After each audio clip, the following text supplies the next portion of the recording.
Olá, sejam todos muito bem-vindos à MAVE, um ambiente dedicado à exploração e à celebração do feminino nas relações. Aqui somos Thaís e Ana Paula, mulheres de alto voo, e nós estamos entusiasmadas para embarcar com vocês nessa jornada de descoberta e reflexão, onde a gente explora juntos temas importantes e promovemos um diálogo enriquecedor sobre o papel do feminino em nossas vidas e na sociedade. Então hoje, o nosso podcast é sobre um livro que lemos no Clube do Livro, os nomes, A Florence Kinnap, da Florence Kinnap. não sei pronunciar o nome dele. É, Depois a Thaís vai falar um pouco mais sobre a autora, mas é um livro que mexeu muito, com o Clube do Livro, acendeu muitas reflexões, questões muito profundas da nossa cultura, da nossa sistema, principalmente com relação à mulher. A gente já antecipa que vai ter spoilers, podcast, a gente normalmente fala sobre a história do livro, trazendo as nossas reflexões. É um livro que ele fala sobre violência doméstica, cenas bem fortes com relação à violência doméstica. Então, se tu por acaso não quer, escutar, esse tema, então pode parar aqui, Então, a ideia é que realmente você saiba o que esperar dessa nossa conversa, minha e da Thaís. Lembrando que é a partir do nosso Clube do Livro, que a gente todo mês escolhe uma edição, um livro para ler no clube, e aí a partir daí a gente tem reflexões com a comunidade, e aí a gente trabalha, essa questão de podcast, e trazendo conversas importantes em cima da mesa, que a gente acredita que são super relevantes para a gente ampliar a nossa perspectiva e ampliar a nossa consciência, como seres humanos. Para mim, o livro tem isso, Ele me coloca em outros mundos, diferente do meu. E quando eu volto para o meu, eu volto olhando o meu mundo de uma forma diferente. Então, é sobre isso que nós vamos falar hoje no nosso podcast. E eu vou pedir para a Thaís falar um pouquinho sobre a autora. Thaís, quem é a Florence Perfeito, Knapp? Ana. Super. Então, a Florence, ela é uma autora britânica. Na verdade, esse livro não é o primeiro livro que ela escreveu, mas é a primeira novela que ela escreve. É interessante a história dela, né? Porque ela não é naturalmente escritora, ela é artesã, e o primeiro livro que ela escreveu é sobre artesanato. Na verdade, qual artesanato, né? É, ela trabalha com crochê e com retalhos. E ela constrói peças, de artesania, de artesanato, peças, né, para as pessoas para comprar, enfim, através desses elementos, da união desses elementos. Então, é super interessante que o primeiro livro dela não tem nada a ver com esse. Aqui talvez a gente possa até fazer uma analogia, que ela faz uma colcha de retalhos com a história desses personagens, né? Mas ela é britânica e a primeira novela que ela escreveu é Os Nomes. E aí a gente já vai entrar um pouquinho mais na história do livro. Uhum. E comentando, que a Thaís, ela mora na Colômbia, então quando ela fala de novela, ela fala de romance, Ah, sim. Novela em espanhol, romance. Entrando um pouquinho então no livro, na história, que a Florence traz para nós, é uma narrativa assim que eu particularmente gostei muito de ler, uma leitura que para mim foi bastante fluida. Eu fiquei muito engatada no livro, assim, uma vontade de não parar de ler, Nem todos os livros criam essa sensação para mim. Por quê? Então ela traz a história de Cora, Cora a personagem principal, desse romance, onde a Cora, ela é casada com Gordon, E casada com Gordon, ela tem mais um filho. Então ela já tem, uma filha, que é a Maia, que deve estar lá em torno de 7, 8 anos. E aí ela, nasce o segundo filho, que é o Gordon. Que é o Gordon, não, é o segundo filho, vai entender o porquê que não é Gordon. E aí o marido, que se chama Gordon, faz esse, não é um pedido, é uma ordem, Manda ela registrar o filho, no cartório com o nome de Gordon, porque é uma tradição na família, uma tradição, todos os homens da família recebem o mesmo nome para manter a tradição.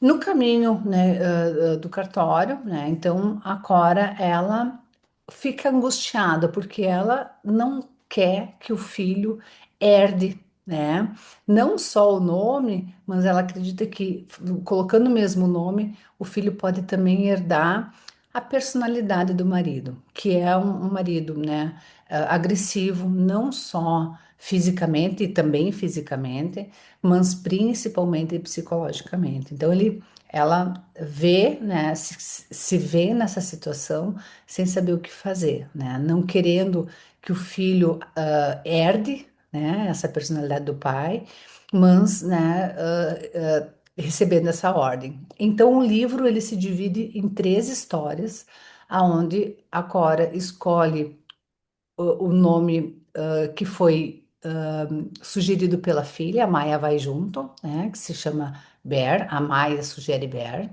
A gente vai depois falar um pouquinho de cada história. Um segundo nome, onde ela escolhe, que é o Julian, e um terceiro nome, que é o Gordon, né? Então, são três histórias, né, que são separadas a partir da escolha do nome e qual é a consequência dessa decisão da Cora na vida dessa família, não só na vida do próprio, da própria criança, mas na família, como um todo, né? Isso transforma, são três histórias completamente diferentes. Nós vamos, o livro, ele é escrito de 7 em 7 anos. Então, a cada 7 anos, a autora, ela fala dos três personagens. O que que aconteceu nos 7 anos do Bear, o que que aconteceu nos 7 anos do Julian e o que aconteceu nos 7 anos se fosse Gordon. E aí, ela vai até os 28, se eu não me engano. Então, tem várias partes do livro. Nós vamos aqui estar falando do personagem do início ao final, né? Para facilitar aqui a nossa construção, né? E os nossos comentários da consequência dessa decisão. Então, só para explicar um pouquinho dessa estrutura. Até muitas mulheres, né, que a gente teve os nossos encontros, né, não gostou dessa estrutura porque se confundia, tá? Mas quem que é essa? O que que aconteceu nos anos passados, enfim.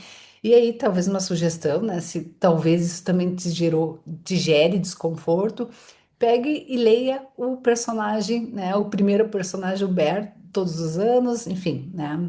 Tu pode também usar essa alternativa se isso vai te trazer um pouco mais de compreensão sobre a história de cada um. É, então, né, a gente pode começar, Thaís, falando sobre o primeiro nome. O que que acontece quando a Cora, então, escolhe o filho de Bear? Thaís, conta para Sim, nós.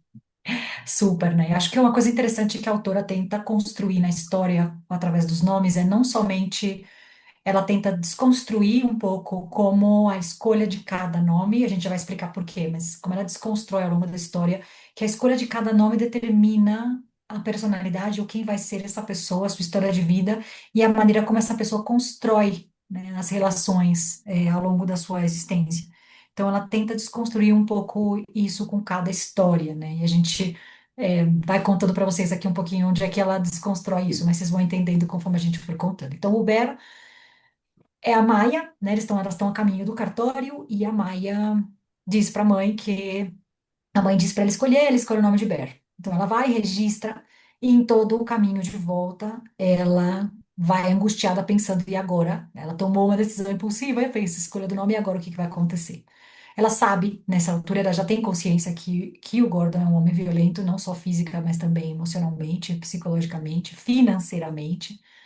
É, ela não tem autonomia nem financeira nem econômica, ele faz, né, tem todo um conto que ele, né, uma história que ele conta para fora de que ele é um grande médico, ele é o máximo, né, ele trata as pessoas, ele cuida das pessoas, então ali no povoado onde eles vivem, na cidadezinha onde eles vivem, todo mundo tem esse homem em alto conceito, e ela tem o grande partido, ela casou com o melhor partido da cidade, então ninguém entende, né, como que ela fica amarrada nessa história para fora, nessa história externa, então ela não pode contar para ninguém, né, que ela sofre violência ou que ela tá nessa situação crítica, ela não tem um apoio, né? Mas a Maia, essa ela é essa ponte, né? Nessa primeira e na segunda história, ela é a ponte da mãe com o pai. Ela faz esse trabalho de intermediária, né? A relação que se cria da Maia com o Ber e com a mãe é muito próxima, é muito, né? Muito bonita nessa primeira história, né? Eles são muito conectados, muito unidos. A Maia e o Ber são muito amigos desde muito pequenos, né? Porque tem isso, ela escolheu o nome para ele. Então, de alguma maneira, ele escolheu sua personalidade, então eles são muito conectados desde pequenininho.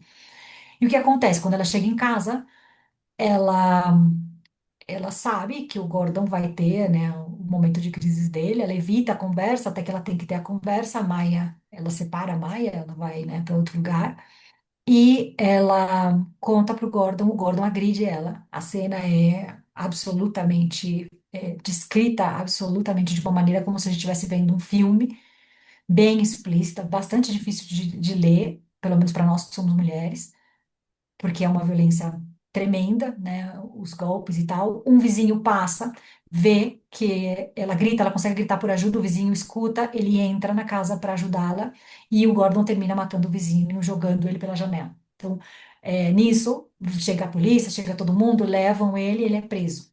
Então, toda a história dele se dá porque da ausência desse homem violento que fazia parte da casa. Então, ela de alguma maneira, ela se liberta desse homem e da violência através do assassinato que ele comete do vizinho. Então, essa é a primeira história, e aí, claro, se vão formando essas relações, a gente vai vendo como o Ber vai crescendo, muito próximo à Maia, é, também muito companheiro com os amigos, né, com uma das meninas que ele conhece no colégio, que vai terminar sendo a esposa dele. Ele viaja muito porque é arqueólogo, então ele viaja a trabalho até que ele resolve regressar a Londres e aí formar sua família. Então ele casa com a Lily, que é a parceira dele, e eles têm uma filha, né?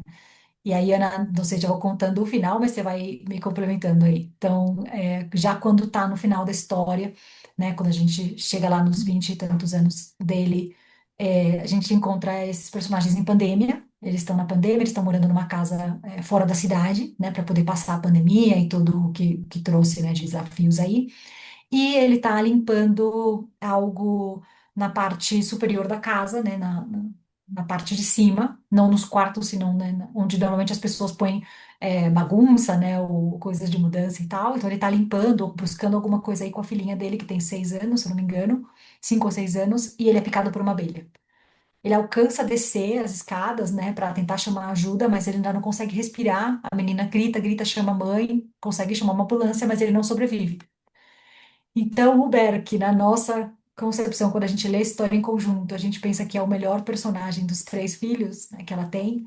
É, a gente se encontra com esse fato, e acho que foi um choque para todo mundo quando a gente se encontra com a morte dele, né? E uma morte assim tão boba, né? Porque no meio da pandemia, então não puderam se despedir, então também ela traz muito esse elemento emocional da morte do Ber, que nos choca também muito a quem está lendo o livro, né? Mas Uhum. antes da gente passar para o próximo, se você quiser comentar algo aí do Ber. Não, Thaís, acho que tu foi bem direto ao ponto, né?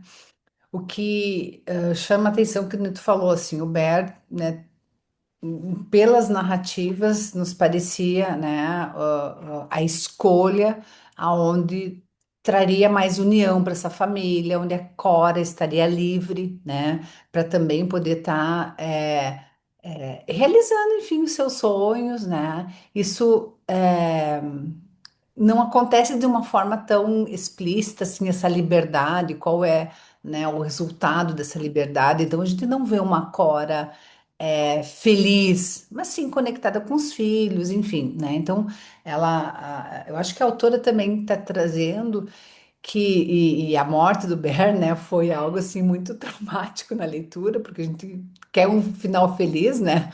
Principalmente para aquele que a gente acredita que vai ter, né, que teve um melhor nome ou teve uma melhor decisão, né, e teve ausência desse homem abusador, né, esse homem violento. Mas ele deixa marcas, né? Ele deixa marcas no próprio Bear, onde ele tem também essa dificuldade de se conectar com a própria esposa. Ele escolhe uma profissão dele, ele viaja muito. Então, a gente percebe assim que por mais que se tira, né, o vilão da cena, essas marcas continuam. E o quanto é difícil se recompor, se reestruturar e encontrar um caminho onde realmente eu possa me sentir livre, né? Então, me trouxe uma sensação ainda que, por mais que não estivesse ali, né, ele estava presente com tudo que ele já fez, né? Que nem a Thaís falou, a cena foi muito forte dele pegar a Cora e bater ela com a cabeça na geladeira, enfim, e a filha escutando os gritos, né? Escutando tudo aquilo que estava acontecendo. Então, eu acho que foi uma grande reflexão para nós, assim, né? O quanto a violência, ela expande além, né, do vilão, né? As experiências, elas nos transformam, né? Então, acho que mais isso que eu gostaria de estar contribuindo com relação ao Bear, assim, né? É verdade, né? E aí, antes da gente entrar no Gordon, né, talvez só um comentário aqui sobre a Maia, né, como você falou, né, a Cora, a gente vai encontrando ela na história do Berg, reconstruindo a sua vida aos poucos. Então, cada 7 anos a gente vai encontrando que ela vai fazendo um pequeno passo, né? Então, eles continuam na casa que era deles, porque eles herdam a casa, porque o marido está preso. Ela consegue, depois de muitos anos, começar a querer sair com outra pessoa. Então, depois, quase que no final da história, antes do Ber morrer, é que ela se encontra, né, com um amigo, de um amigo da família, de umas amigos dela, ela nessa abertura de querer conhecer alguém mais, nessa abertura de querer, talvez, reconstruir a vida dela, mas são passos bem pequenos que ela vai dando ao longo, né, ela retoma a carreira dela de bailarina, mas são passos bem pequenos que ela vai tomando ao longo de toda essa história, né? Ou seja, o que a Amanda falou, né? Que a violência ela transpassa não só os personagens, mas também o tempo, né? Ou seja, não tem um tempo certo para que a Cora possa se recuperar de todo o tempo que ela esteve com o Gordon. A gente tem que pensar que se ele começou, em algum momento da história ela conta, né? Que ele começou a ser violento um pouco depois que eles que casaram. E ela Uhum, já a menina mais velha que a Maia tem 7 anos quando a gente se encontra com o bebê, né? Que nesse caso é o Ber. Então a gente imagina que pelo menos ela teve aí como 7, 8 anos de violência sistêmica com esse marido. Então também o tempo que ela demora para se recuperar disso. E uhum, como isso transpassa também na história da Maia, né? A gente vai encontrar a Maia também. Ela traz, a autora traz muitos detalhes também de como é a Maia, né? Então, nesse primeiro momento, a Maia, uma pessoa muito mais tranquila, uma mulher, né, mais segura de si, uma pessoa que claramente, né, se sente aliviada de ter se livrado deste homem que, de alguma maneira, né, ela sabe que machucava a mãe dela, né? Então, uhum, embora ele nunca tenha machucado a filha, né? Que é porque a gente entende que ele nunca foi violento com a filha, mas a gente não sabe também em que momento ia ser, né? uhum, Então, acho uhum, que ela também tem, a gente encontra com uma Maia muito também empoderada da vida, da sua sexualidade, né? A Maia é homossexual no livro, então ela também é muito empoderada da sua sexualidade, de poder viver isso desde um outro lugar, né? Que a gente não vai ver na personagem da Maia nas outras histórias, né? Só uhum, para uhum. fechar aí o tema do Bear. Claro, perfeito. Bom, falamos então do Julian, né? O Julian, ele é o nome escolhido pela Cora, né? Ele significa Pai Celeste. Então ela acredita que, né? Talvez o Gordon vai estar aceitando, né, esse nome por ter, né, esse significado de ser um pai celeste que possa ainda, né, se referenciar ao pai e ser uma homenagem ao pai. Então ela chega, então com a própria Maia, ela faz um jantar onde ela sabe que ele gosta daquela comida, né? É algo muito especial. A Maia também, né, participa desse ritual para trazer, né, essa leveza, né, e abrir essa conversa que ela também sente nesse lugar de uma conversa difícil, mas, né, com uma esperança que talvez ele entenda, né, essa troca de nome por ela ter considerado, né, o significado do que é o Julian, né? É, na mesa, então, eles comendo, a Maia, ela traz algumas conversas também, interage com a mãe para trazer, né, essa informação, mas enfim, né, colocado na mesa que o nome então do filho é Julian.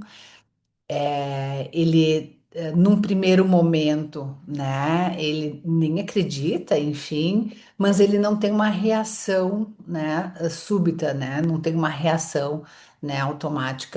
Então esse jantar ele termina, né? Então a Maia se retira e ele já, né, extravasa sua fúria com relação a Cora, não de uma forma tão violenta, né? Mas aí a história passa nesses 7 anos sem a gente entender muito bem o que, que realmente acontece nesse contexto, nesse nome escolhido, ou a forma como ele trata a Cora, né, com relação à escolha desse nome.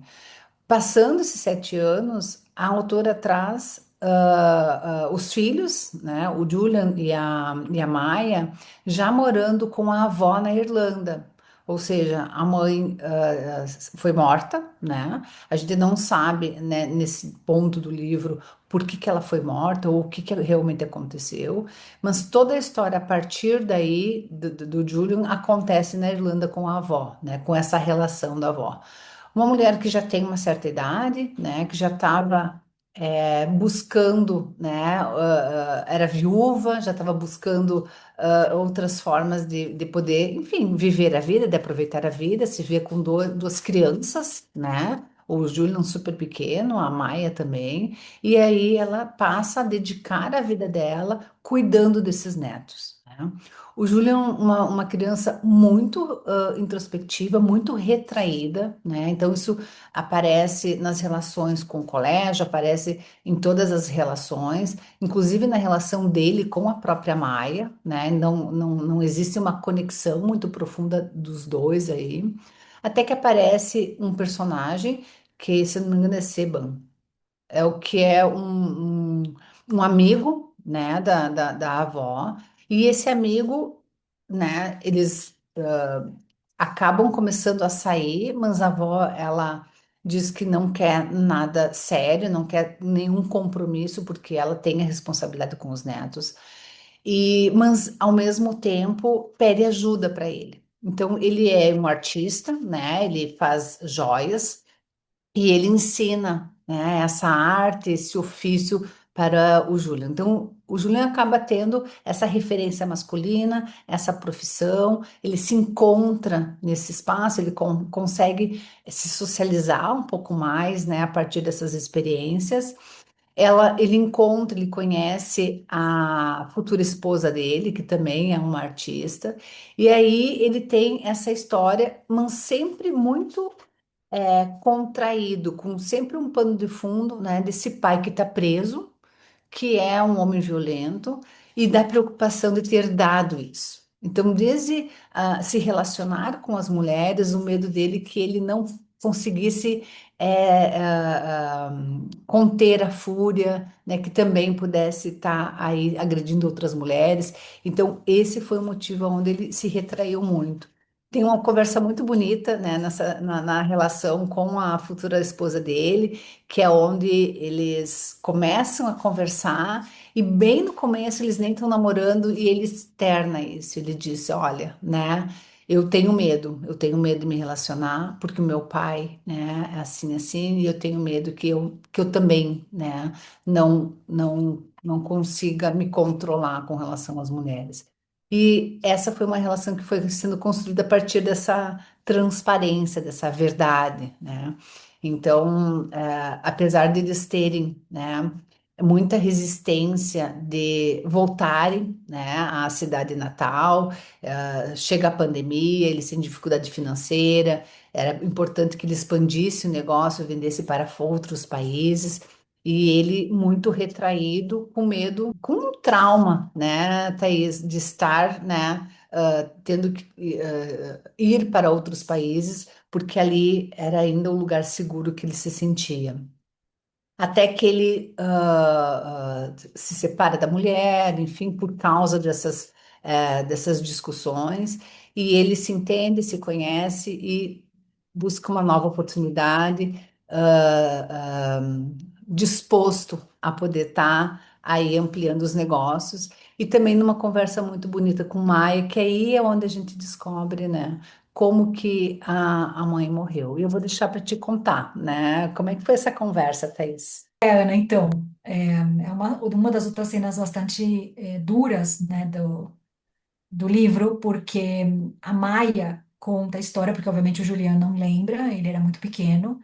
É, ele chega do trabalho, que ele sempre chegava mais ou menos em horários diferentes para surpreender a, é, a Cora, para ver se ela estava fazendo algo errado, né, na cabeça dele, assim, se ela estava com alguém com quem ela estava conversando, ele tinha um tema de controle sobre ela muito grande, não só financeiro, mas também no lado emocional, né? Ela não podia ter amigos, ela não podia conversar com ninguém, nem sequer com a mãe dela, que vivia na Irlanda, ela conversava quase, né? Então, em algum momento, ela, ele tranca a mãe no quarto e a Maia leva o Julian para o quarto deles e tranca aí e ela conta que ela escutava os gritos e ela escutava o barulho do pai espancando a mãe, dos gritos e tal, até o momento que ela não escutou nada mais e que ela se lembra que chegou a ambulância, levou a mãe, mas que a mãe já não se mexia. Seguramente quando chegou a ambulância e tudo, porque o pai era médico, né? Ela já devia estar mais morta que viva, mas ele resolveu chamar a ambulância ainda assim para não, para falou e contou qualquer história, enfim, era óbvio que ele tinha sido o agressor aí na situação, né? Uhum, Mas é bem, bem forte também essa cena, porque o Julian em algum momento ele pede, né, para Maia contar para ele o que foi que aconteceu. Quando ele tá nesse processo de conhecer e de saber e de entender que ele não é de repente, né, não herdou a violência do pai, ele quer conhecer mais sobre isso. Aí é onde ele tem uma das primeiras conversas muito bonitas também, não só com a futura esposa, mas ele também tem uma conversa muito bonita com a Maia, onde ela fala para ele que é impossível que ele possa ser igual a esse uhum, pai, né? Porque ele era muito pequeno, ele não lembra de absolutamente nada.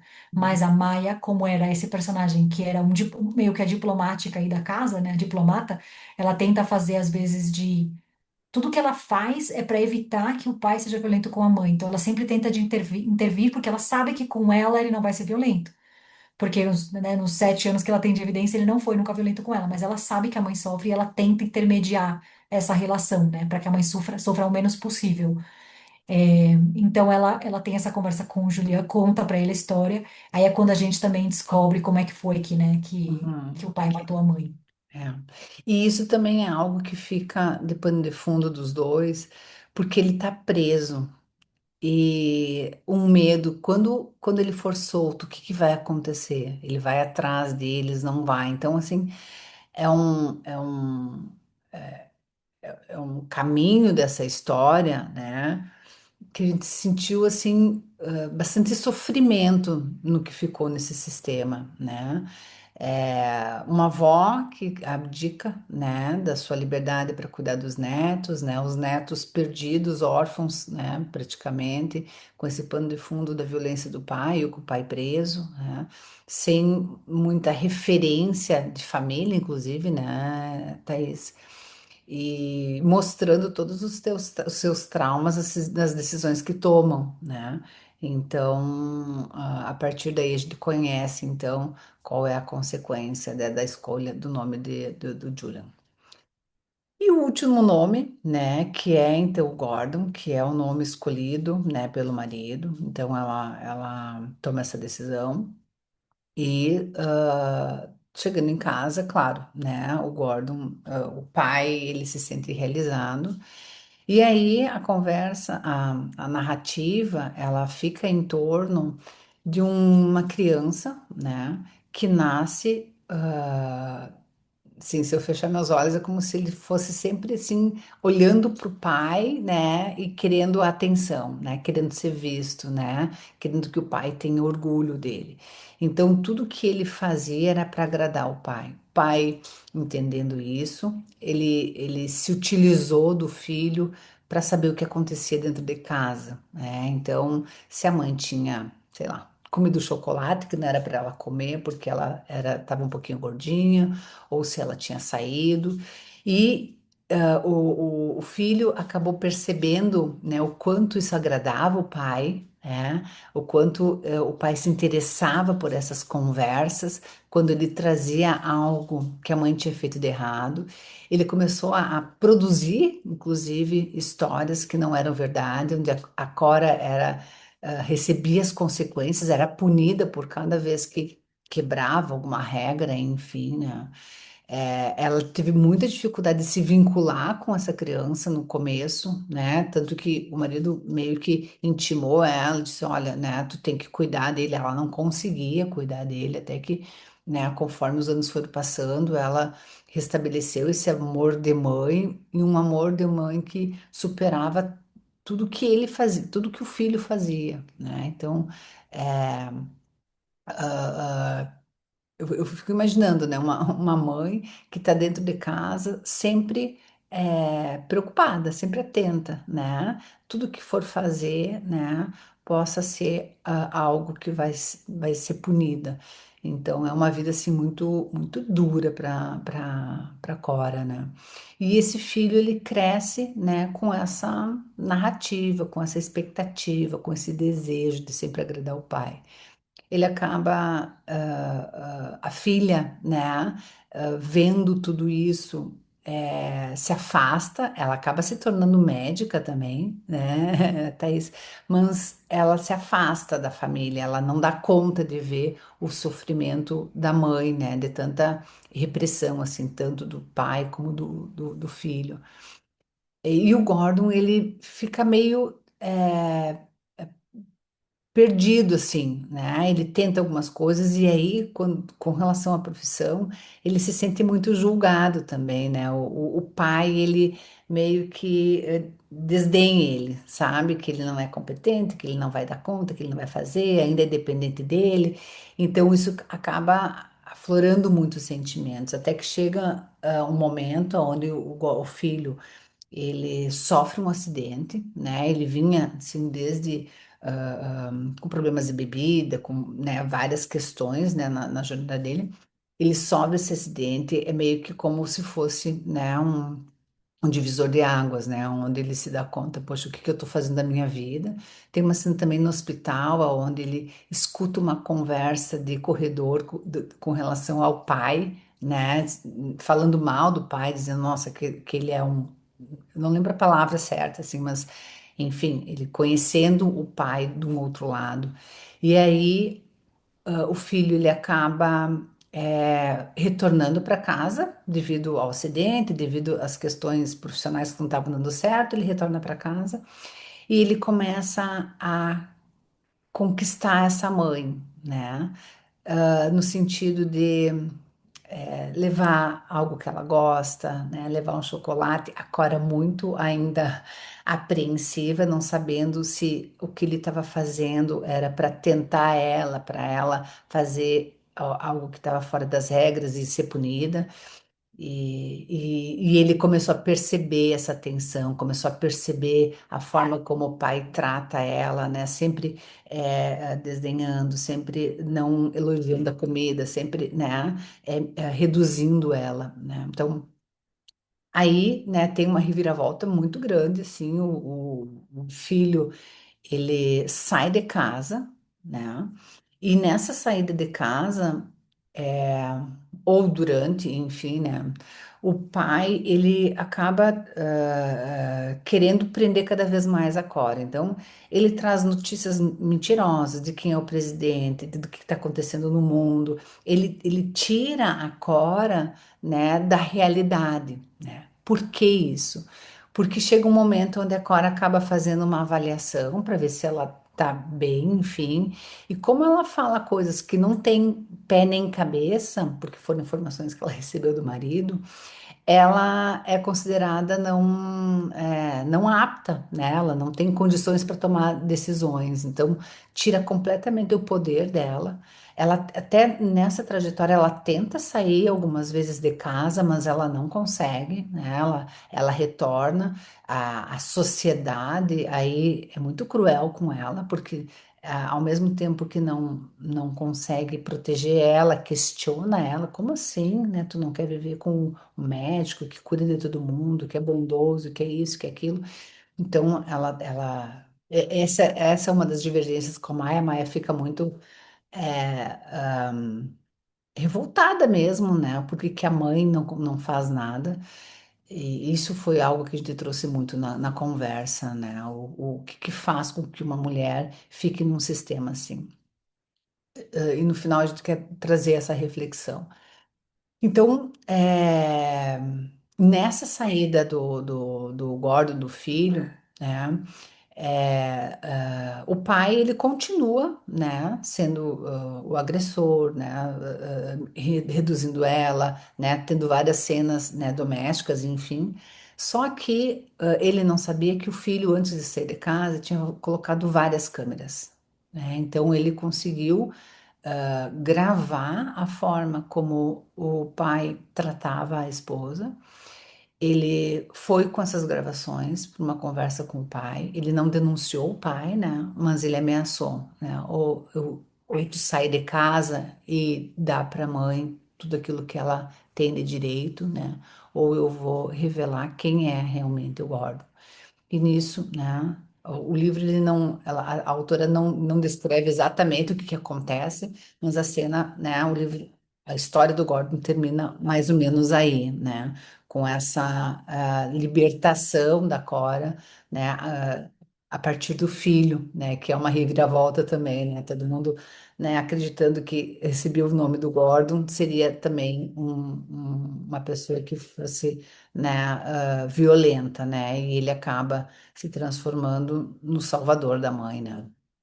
Então, deixar Thaís para te, né, poder fazer teus comentários. Sim, Ana. Não, é isso, né? Acho que uma coisa que a gente comentou muito, e o livro não termina aí, né? Na verdade, o livro tem um epílogo, o livro tem um prólogo e tem um epílogo. Então, se você vai ler o livro, assegure-se de ler a primeira e o último pedaço. Teve muitas discussões se as pessoas gostavam ou não do final, né? Porque o final do Gordon é muito bom.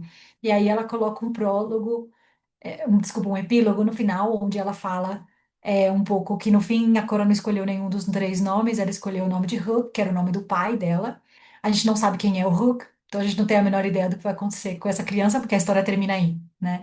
Então, mais ou menos o que ela quer desconstruir é isso, né? De como o nome não determina a pessoa, né? São as relações que se formam, a maneira como se constroem essas relações, a maneira como cada pessoa toma decisões ao longo da sua vida que sim marca a nossa história, né? Mas aqui o tema central é o tema da violência, né? Porque vocês podem ver que independente de qual é a história, a violência doméstica, a violência contra essa mulher, ela tá, né, nas três histórias bastante arraigada, né? Enfim, e então a história termina nesse epílogo.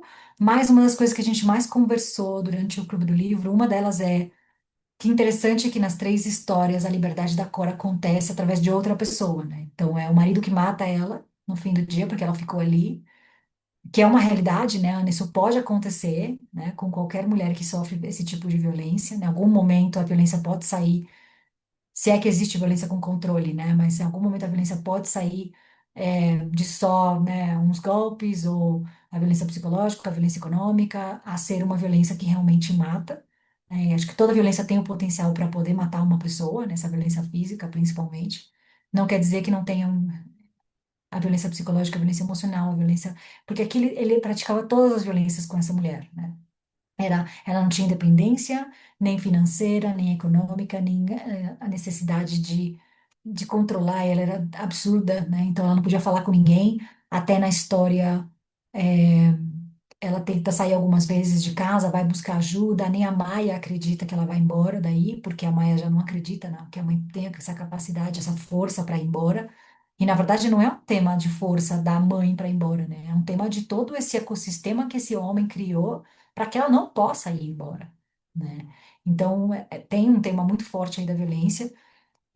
Mas nas três histórias, o que salva ela, né, de alguma maneira, a primeira história é o vizinho, a segunda história ela termina morrendo, então a morte salva ela de alguma maneira de seguir, né, se é que pode ser vista dessa maneira, e a terceira história salva o filho, né, e nenhuma das três histórias a gente vê uma Cora que toma a decisão de ir embora daí, de sair desse ciclo de violência. Né.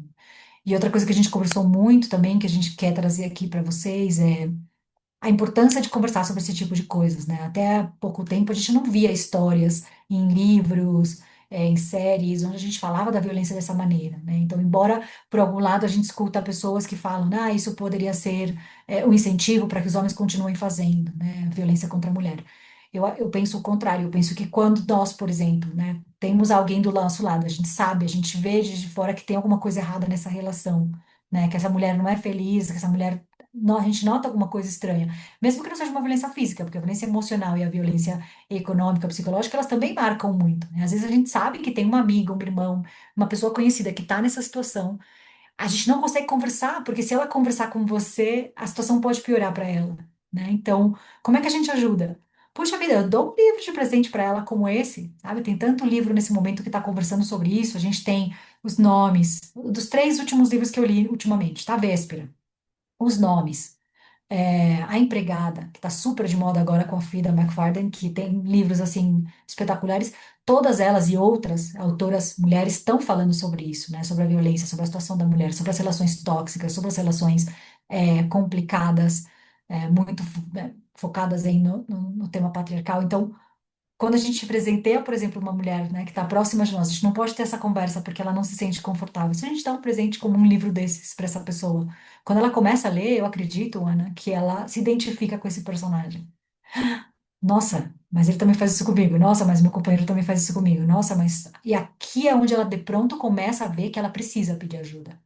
De alguma maneira ela precisa pedir ajuda. Porque se ela não pedir ajuda, ela pode ter o final da história, né? Como a Cora. Talvez não tenha um vizinho, talvez não tenha um filho para salvar ela dessa situação, né? Na sua realidade, na realidade dessa mulher.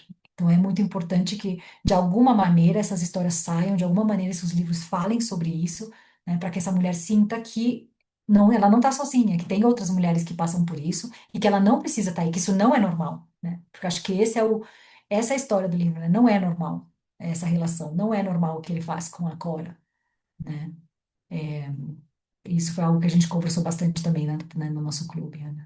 E perfeito, assim, Thaís, assim, para mim, assim, também, assim, é tão relevante essas histórias, porque a gente fala muito aqui no MAVE o quanto a gente não tem, às vezes, nem consciência que isso tá errado, né? E a gente tá falando, claro, né, numa violência física é mais falado, talvez, né?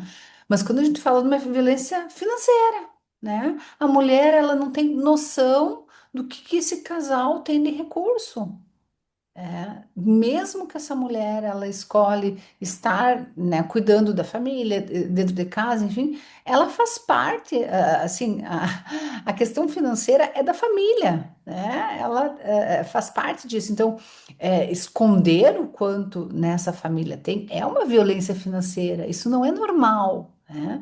Então, falar sobre isso é poder expandir, né? Porque o que a gente leu da Cora é que a Cora, ela não vê saída, ela não vê possibilidades, ela se sente presa. E como que nós podemos estar mostrando possibilidades para que ela possa ter, né, essa ação, né? Porque ela foi muito julgada no Clube do Livro, né? As mulheres revoltadas. Como assim tu ficar, primeiro, né? Como assim tu ter um segundo filho, né? Numa relação violenta? A gente não sabe nem se ela não foi violentada por esse pai, por esse marido, né? Então, assim, julgar de fora não vai ajudar, né? O quanto a gente pode reconhecer. E uma das primeiras coisas que acontece com essas mulheres, elas são isoladas da sociedade. Então, se elas desaparecerem, no sentido de, né, não forem mais em reuniões, não sair, não tiver, né, sai para a rua e já volta, tem algo aí, né? E até isso traz, assim, uma prática que eu achei fantástica, assim, né? O livro pode estar libertando, pode estar trazendo sugestões do que está acontecendo, que isso não é normal, né? E sim, né? Que ela pode pedir ajuda, que hoje já é mais hoje já é mais possível ter lugares de escuta, onde se fala mais, né? E por isso que nós estamos falando.